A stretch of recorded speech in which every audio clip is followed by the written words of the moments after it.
이 시간 함께 보실 성경 말씀은 구약성경 사사기 21장 말씀입니다.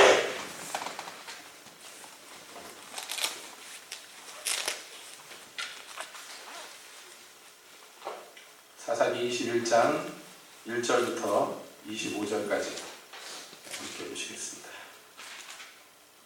사사기 21장. 이스라엘 사람들이 미스바에서 맹세하여 이르기를 우리 중에 누구든지 딸을 베냐민 사람에게 아내로 주지 아니하리라 하였다.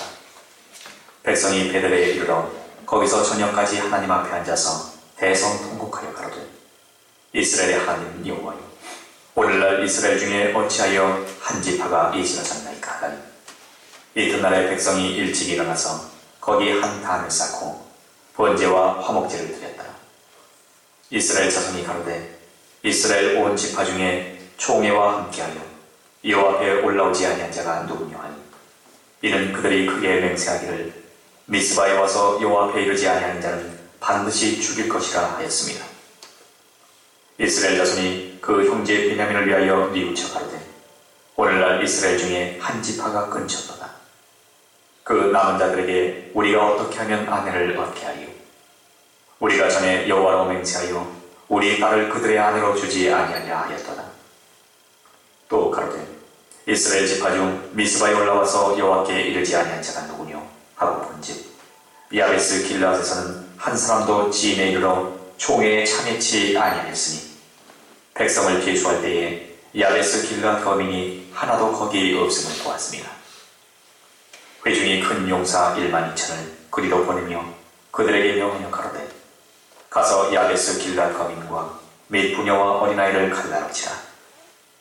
너희의 행할 일은 모든 남자와 잔 여자를 진멸할 것이니라 하였더니 그들이 야베스 길르앗 거민 중에서 젊은 처녀 400인을 얻었으니 이는 아직 남자와 자지 아니하여서 남자를 알지 못하는 자라.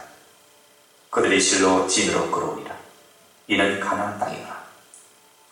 온 회중이 림몬 바위에 있는 베냐민 자손에게 보내어 평화를 공포하게 하였더니 그때에 베냐민이 돌아온지라. 이에 이스라엘 사람이 야베스 길르앗 여인 중에서 살려둔 여자를 그들에게 주었으나 오히려 부족함으로 백성들이 베냐민을 위하여 뉘우쳤으니 이는 여호와께서 이스라엘 지파들 중에 한 지파가 궐이 나게 하셨습니다. 회중 장로들이 가로되 베냐민의 여인이 다 멸절되었으니 이제 그 남은 자들에게 어떻게 하여야 아내를 얻게 할꼬?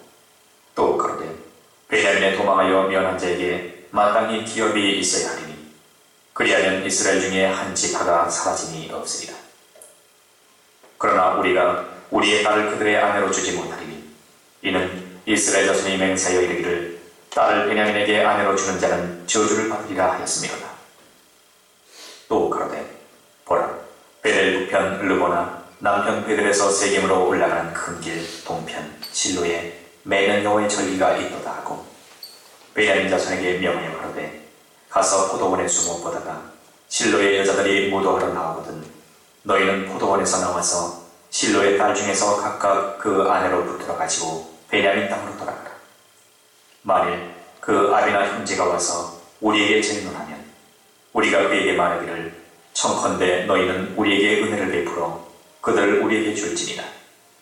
이는 우리가 전쟁할 때에 각 사람을 위하여 그 아내를 얻어주지 못하였고 너희가 자의로 그들에게 준 것이 아니니 너희에게 죄가 없을 것이니라 하렸노라 하매 베냐민 자손이 끝같이 행하여 춤추는 여자 중에서 자기들의 수요대로 아내로 붙들어 가지고 자기 기업에 돌아가서 서옷들을 중건하고 거기 거하니라. 그때에 이스라엘 자손이 그곳을 떠나 각각 그 지파 그 가족에게로 돌아가되 곧 각각 그곳에서 나와서 자기 기업으로 돌아갔더라. 그때에 이스라엘의 왕이 없으므로 사람이 각각 그 소견에 옳은 대로 행하였더라. 하나님, 이 시간 주의 말씀을 듣고자 합니다. 오셔서 말씀하여 주시옵소서.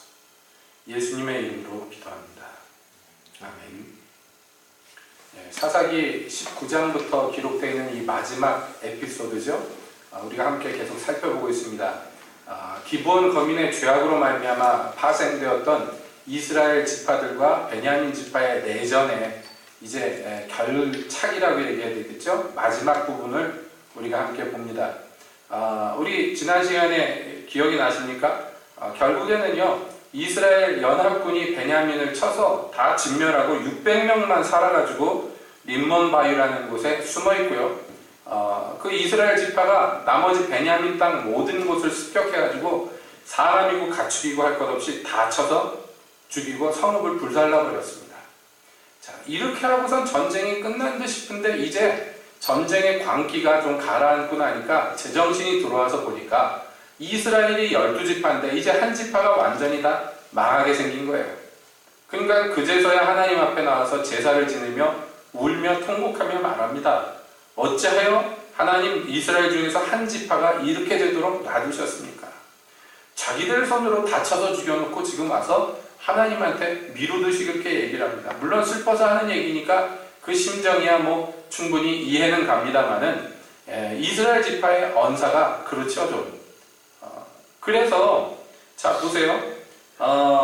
뉘우치고 자기들이 이스라엘 지파를 이렇게 한 지파를 다 죽인 것, 형제로 생각하지 않고 다쳐서 진멸한 것, 이걸 뉘우친 것까지는 좋아요.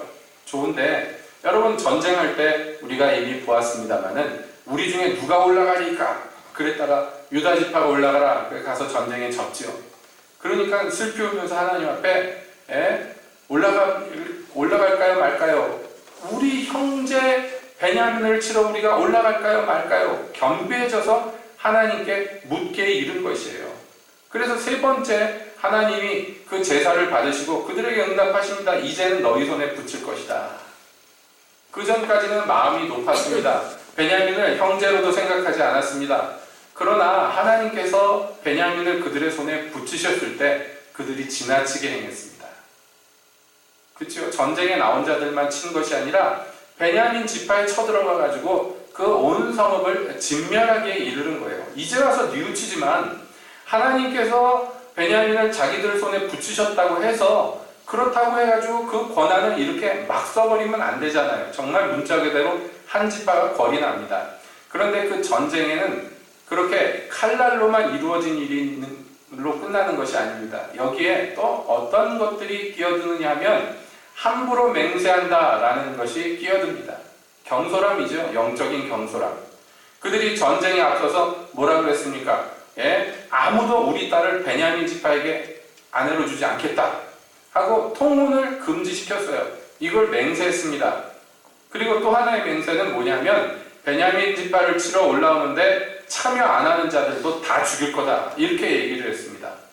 이거 다 뭐예요? 경솔함이죠. 분수에 지나는 맹세들입니다. 여러분 성경에 보면 미련하거나 또는 분수에 지나는 맹세들을 종종 보게 되는데요. 그거는 하나님의 그 마음을 아는 사람들이 하는 게 아니라 어떤 면에서 참 미련하고 지혜 없는 사람들이 하는 짓인 경우가 많습니다. 하나님을 섬긴다고 하는데 그렇게 합니다. 아비멜렉이 누구든지 하나님이 나에게 전쟁을 이기게 하면 돌아올 때 누구든지 맨 처음 나와서 영접하는 자를 번제로 바치겠나이다. 하나님이 그런 번제를 기뻐하십니까? 그건 무슨 잔인무도한 말도 안 되는 맹세를 합니까? 그래서 생으로 처녀딸을 잡아가지고 번제를 드려요. 이게 뭐 하는 짓입니까? 하나님께서 이스라엘을 블레셋과의 전쟁에서 이기게 하는 걸 보고 그냥 기뻐가지고 사울이 뭐라 그럽니까? 원수를 갖기 전에는 먹지도 마시지도 않는다고 맹세를 했고 이 맹세를 어긋나게 하는 자는 죽이리라 그랬습니다. 그건 뭐 하나님이 그들의 단식 투쟁하는 거 보고 전쟁에서 승리하게 해주시는 것이 아니잖아요. 그냥 엉뚱한 소리를 해가지고 결국엔 그 전쟁을 승리로 이끌었던 요나단이 죽을 뻔했습니다. 여러분 아시잖아요. 이게 다 뭐예요? 영적으로 문제가 있는 사람들의 전형적인 특징인데 뭐냐면 경솔함입니다. 성급하고 경솔해서 지혜 없게 행하는데 이게 아주 전형적이에요. 성경에 보면 전형적이죠. 그 마음이야 하나님께 대한 열심이야 뭐 충분히 이해는 하지만 그러나 그렇다고 해가지고 그런 경솔함이 마구마구 쏟아지면 안 됩니다. 여러분 특히 미숙할 때 베드로가 아주 신약에서 보면 이 전문가죠. 베드로가요. 그래가지고 함부로 말합니다. 물론 그 심정 열심은 글쎄 알겠다니까요. 그렇다고 해서 의도가 선하다고 해서 그의 행동이 다 선한 것이 아닙니다. 우리가 21장 여기에서 마지막 장에서 만나는 것은요, 그 베냐민을 치고 나서 이제 그것을 후회하고 뉘우치면서 하나님 앞에 울면서 겸비해진 이스라엘, 그거 참 좋아요. 거기까지는 좋단 말이에요. 그런데 그래서 이 멸망에 가까운 이스라엘의 마지막 지파 베냐민을 어떻게든지 다시 살려보고자 하는 그 의도도 참 선합니다. 그런데 여러분, 그 선한 의도를 가지고 한 짓을 보세요. 어떻게 했습니까? 길앗 야베스 거민을 진멸했어요. 좀 전에 지금 베냐민 지파를 진멸해놓고 후회하고 울던 사람들이 똑같은 방법으로 이 문제를 해결하려고 합니다. 그래서 실제로 그 전쟁에 참여하지 않았던 길앗 야베스 거민을 진멸하고 그 중에 처녀들만 살려가지고 베냐민 지파에게 넘겨줍니다. 이게 문제를 해결하려는데 그 문제를 일으켰던 행동으로 문제를 해결하려고 해요. 참 황당합니다. 남은 사람 600명인데 여러분 처녀 잡아온 게 400밖에 안 되니 200명이 호레비가 됐잖아요. 그러니까 이건 어떻게 하겠는가 또 고민합니다. 그래서 해결책이 뭐냐면 실로에서 하나님의 그 절기를 지키려고 처녀들이 나오는 거 보다가 납치해가지고 가서 아내를 삼으면 된다는 거예요. 그러면 그 딸들 납치당하는 그 집에서 가만히 있겠어요? 그래서 들고 일어나면 이스라엘의 장로들이 대신 변명해 주겠다는 거예요. 맹세 어긴 게 아니라고 이거는. 왜냐하면 딸을 내준 게 아니라 그놈들이 훔쳐간 거니까. 법적으로 보면 맹세에 어긋나지 않는다는 거예요. 이게 눈 가리고 아웅하는 짓이죠. 그래서 이 문제를 해결해서 결국에는 베냐민이 멸망되지 않고 그래서 그 뒤를 계속해서 이어갔다 하는 것은 참 좋습니다만은 그러나 그 행동 양식들을 보면 뭐가 있어요? 전형적인 게 고쳐지지 않는 것이죠. 고쳐지지 않는 것. 뭐냐면 어떤 문제를 해결함에 있어서 지금 우리가 21장 쭉 보았습니다만 한 번도 하나님의 의도, 하나님의 생각을 묻지 않습니다. 21장 보셨잖아요. 다 뭘로 이 해결을 보려고 그래요? 자기 소견으로 해결을 봅니다. 엉망진창이에요. 그 중에 보면 잘하는 것도 있고 좋은 의도로 하는 것도 있어요. 그리고 어떤 것은 황당무계합니다. 그러니까 이게요, 선악이 막 섞여가지고 혼잡스럽습니다. 의도는 선한데 행동은 폭력적이고, 의도는 선한데 그 방식이 굉장히 육체적이고 정욕적이고 막 이렇습니다. 왜 그렇다고 그랬어요? 결론이 뭐예요? 왕이 없으므로 사람마다 자기 소견에 옳은 대로 행했기 때문이라고 얘기합니다. 여러분, 이스라엘 지파가 베냐민을 치고 그런 것도 다 옳은 것입니다. 하지만 그 방법, 그 전쟁에 있어서도 참 교만하고 자기들의 숫자를 믿고 그리고 나갔다가 전쟁에서 깨지는 것들을 경험했습니다. 그런데도 교훈을 얻지 못해요. 이게 하나님을 경외하지 않는 사람, 다른 얘기로 사사기식으로 표현하자면 하나님을 자기들의 왕으로 섬기지 않는 사람들의 전형적인 특징이에요. 뭐냐면 삶을 통해서 여러 가지 일들을 경험함에도 배우지를 못해. 왜요? 자기가 왕이기 때문입니다. 여러분, 배우지 못하는 사람은요, 하나님이라도 가르칠 수가 없는 거예요. 하나님이 능력이 모자라서 그러신 거 아닙니다. 하나님이라도 그거 불가능한 거예요. 제가 어떤 사람한테 그런 얘기를 했어요. 전형적인, 당신 얘기를 들으니까 전형적인 기도원 스타일이라고. 좋은 의미의 기도원 스타일 아니야, 나쁜 의미의 기도원 스타일. 뭐냐면, 어떤 목사님이 이렇게 해가지고, 교인들이 문제가 있다고. 그럼 뭐, 틀린 말은 아닌데, 여러분, 그러나 생각해보자면 그렇습니다. 제가 목사라서 하는 얘기가 아니고, 예수님이 말씀하셔도 강박한 자는 안 들어요. 그 능력이 부족해서, 그 목사님이 능력이 부족해서 그 교인들이 다 엇나간다. 그렇게 얘기하면 곤란하다니까요. 틀린 말은 아니고 그것이 정론인지는 모르지만요. 그러나 그 사고방식이 굉장히 지극히 인간적이에요.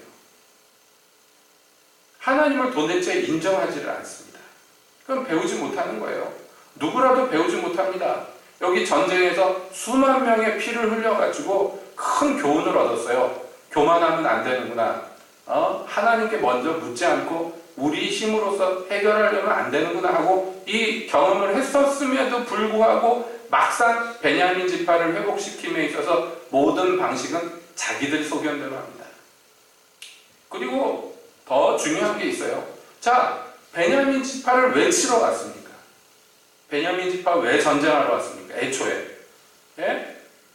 기브아에서 악이 행해졌고 그 악을 회개하지 않았고 베냐민이 그들의 편에 섰기 때문에 이 전쟁이 일어난 거예요. 그쵸? 근데 이제 다 죽고 600명 남았습니다. 큰일이 났습니다. 한 지파가 없어지게 생겼습니다. 거기까지는 좋은데요.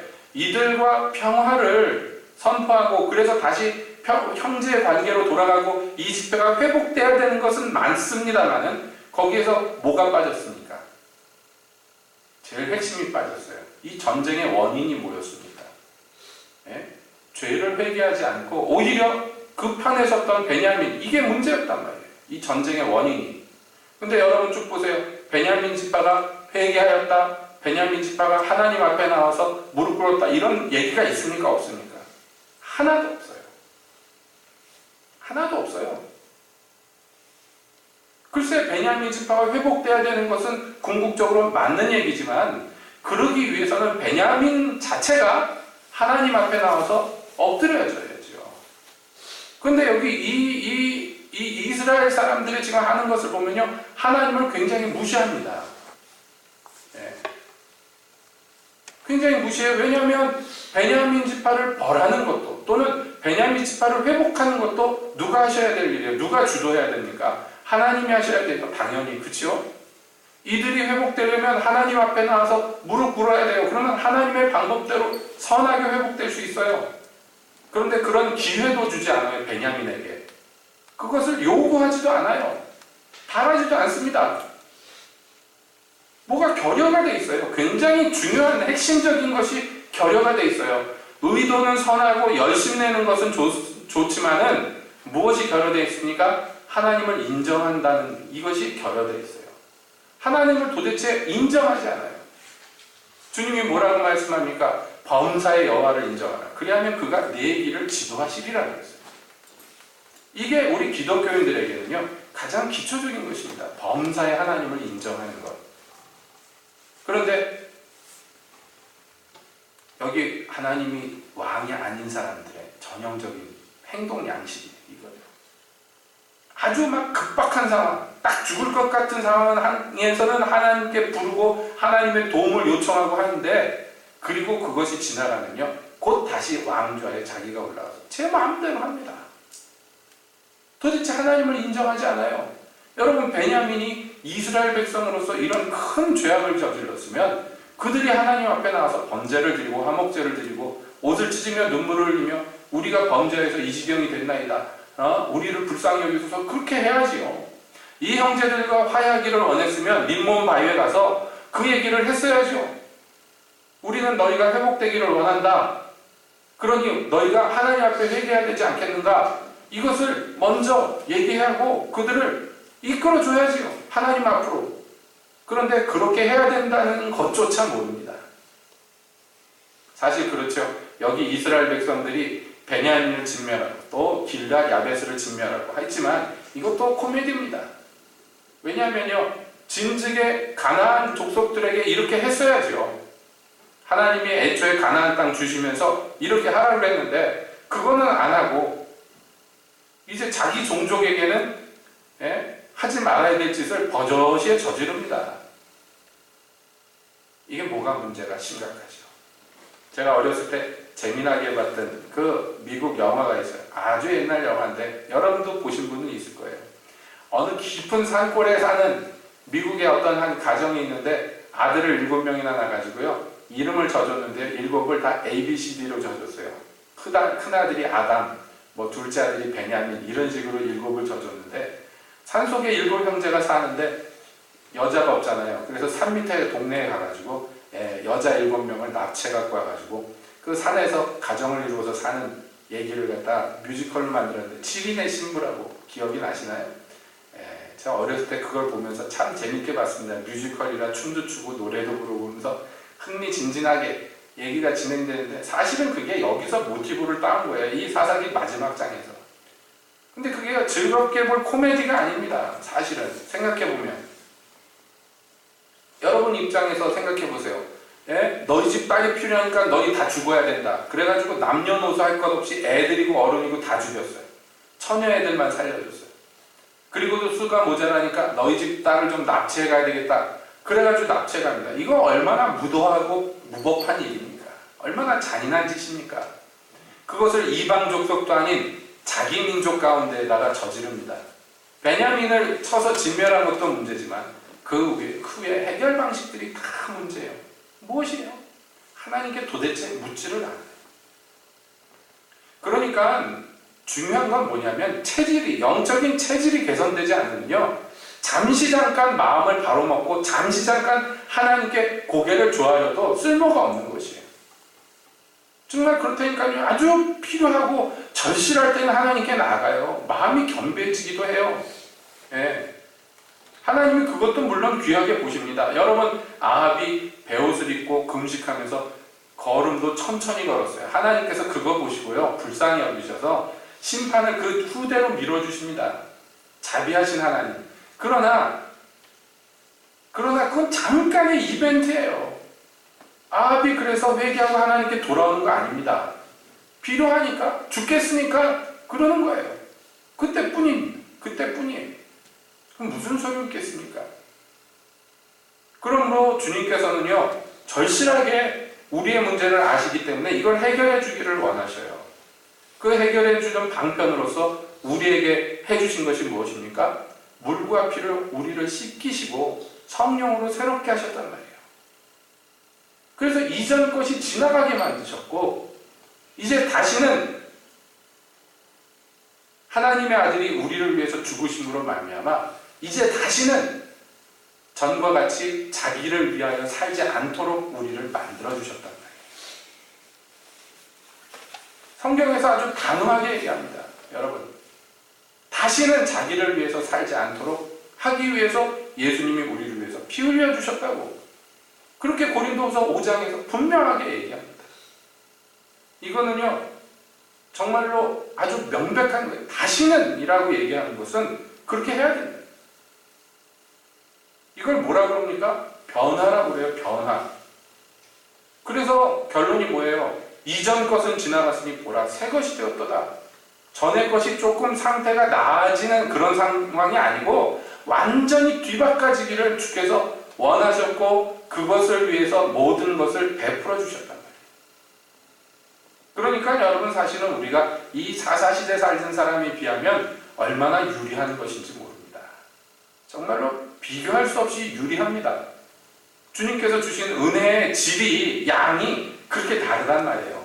저와 여러분들은. 그렇기 때문에 더더욱이나 우리는 하나님 앞에서 변명할 말이 없습니다. 그러니까 반드시 주님을 왕으로 섬겨야 돼요. 선택의 여지가 없는 것이에요. 여러분, 우리가 예수를 믿는다 하는 것이 바로 그와 같습니다. 예수님이 우리의 임금님입니다 하고 인정하는 거예요. 언제요? 범사에.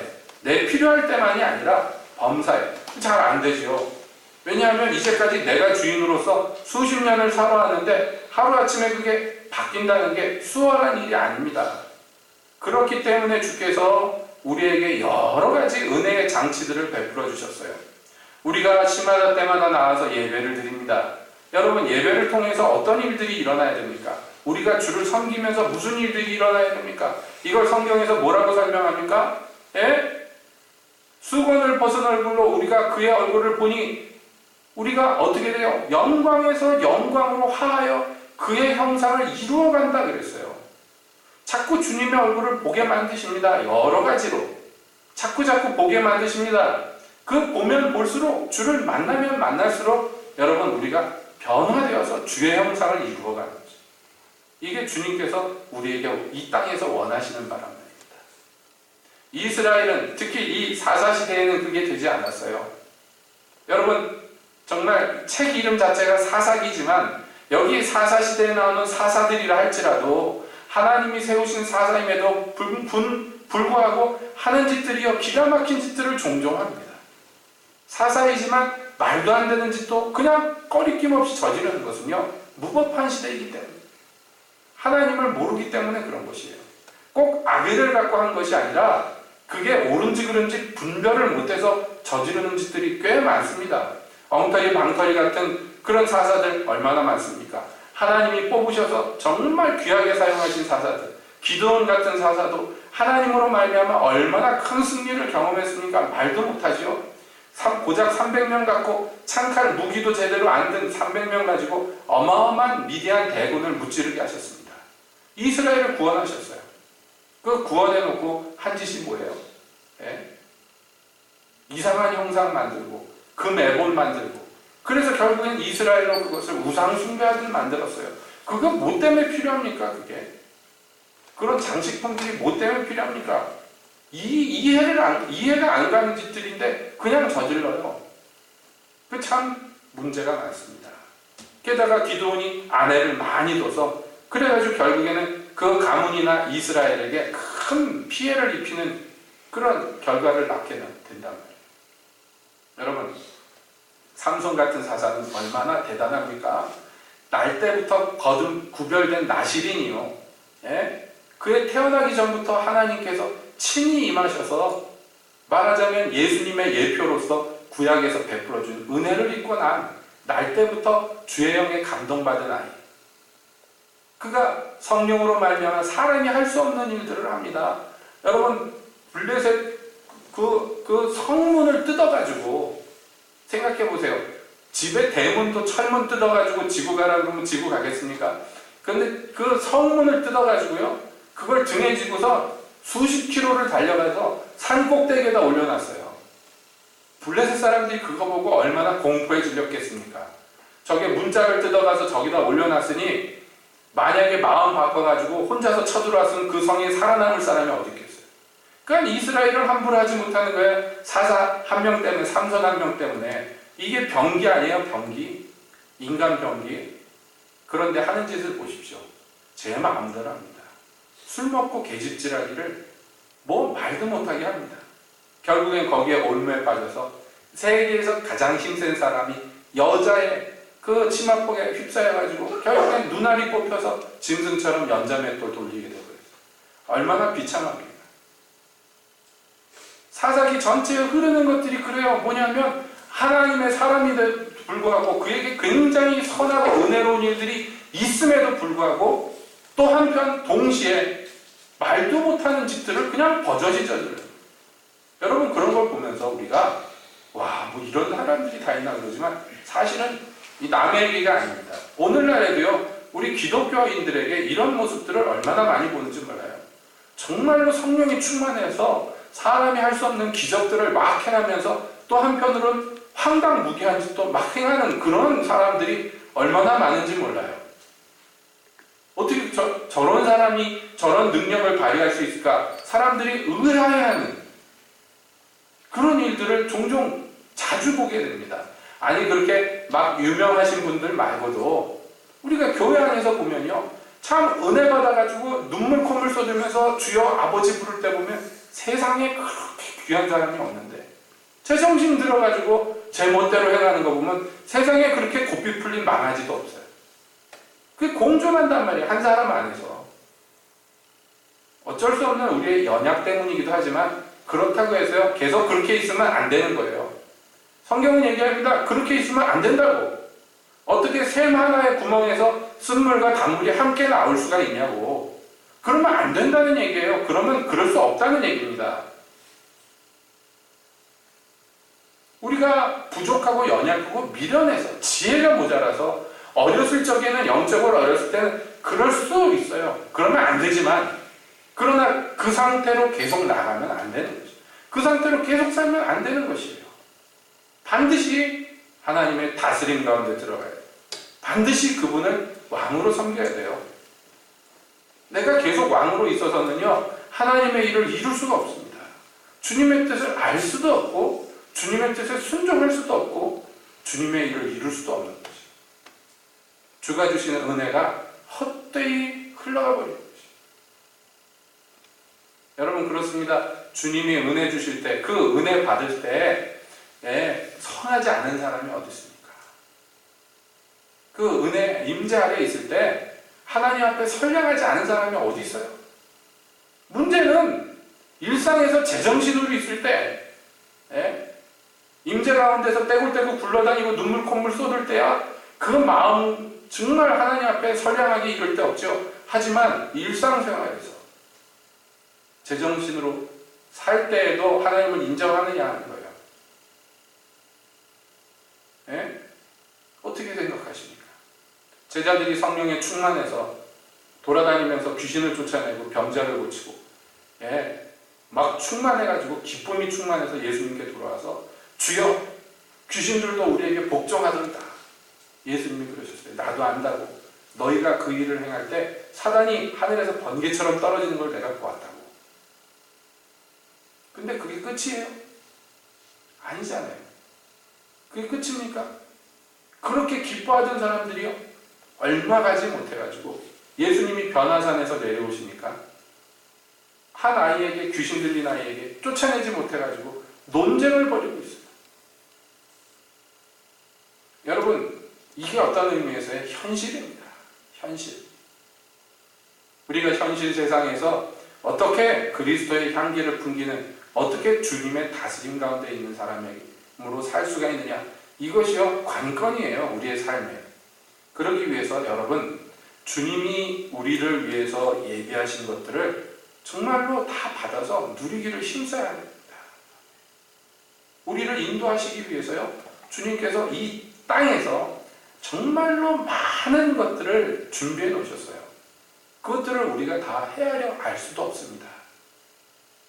그러니까 주님께서 주시는 것들을 다 귀하게 여겨야 돼요. 정말로 주님께서 주시는 것들이 얼마나 많은가 보세요. 여러분, 좋은 것들만, 우리 눈에 보기에 좋은 것들만 주시는 게 아니에요.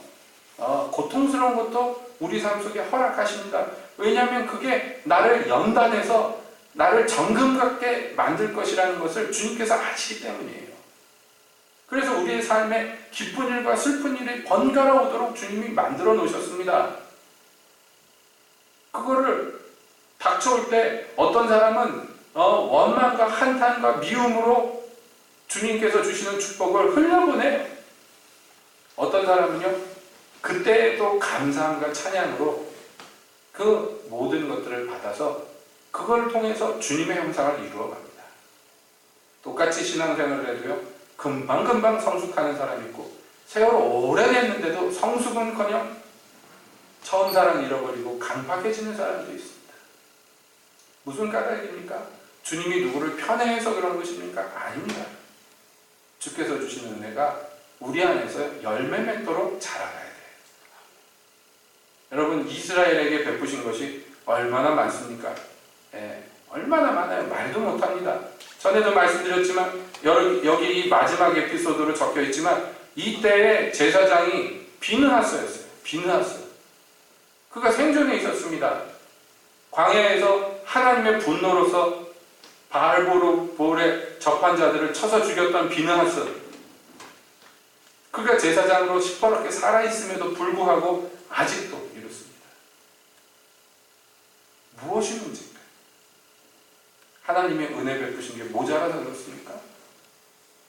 남의 나라 종되었던 노예였던 자들을 해방시켜 주시고 그들을 얻고 안한 이 가나안 땅, 기름지고 젖과 꿀이 흐르는 땅에 임하게 하시고 여기에서 주를 섬기기만 하면 무궁한 은혜와 무궁한 축복으로서 살 수 있도록 만들어 놓으셨는데 이렇게 막장 짓을 한단 말이에요.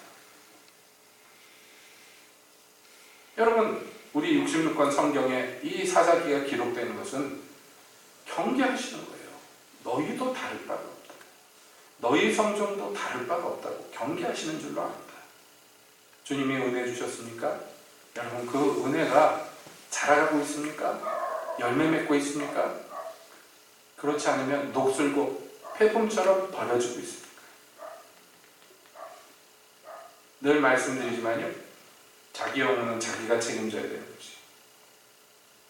그러므로 우리 예수 믿는 사람들은 머리부터 발끝까지 달라야 돼요. 이 세상 사람들하고 사고방식도 다르고 행동 양식도 다르고 언어도 달라야 돼요.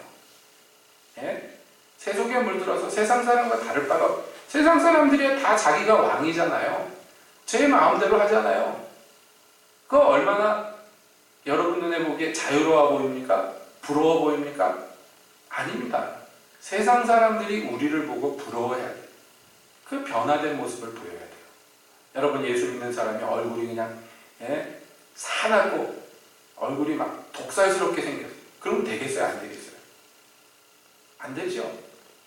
제가 종종 특히 영적으로 능력이 있다는 사람들이 얼굴이 사납게 생긴 걸 볼 때 가슴이 덜컹덜컹 내려요.